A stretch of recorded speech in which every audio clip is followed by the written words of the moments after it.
But what I was talking about with the smile is it looks like she's a little buck-toothed in my painting. So when I did the value study, which I have somewhere, hopefully you'll have this value study up. So this is the video you have of me creating this value study, and it's pretty narrated. There's a couple of silent bits, but for the most part you have me talking throughout drawing this.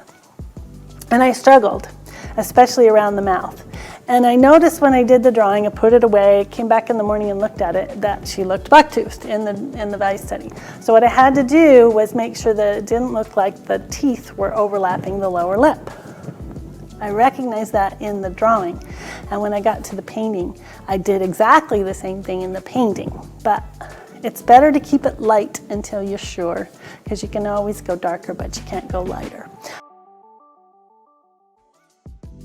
Hey Curious Mondo fans, thank you for checking out our YouTube channel. Don't forget to subscribe. Also, check out the other videos in the channel for some fabulous tips, techniques, and interviews with artists.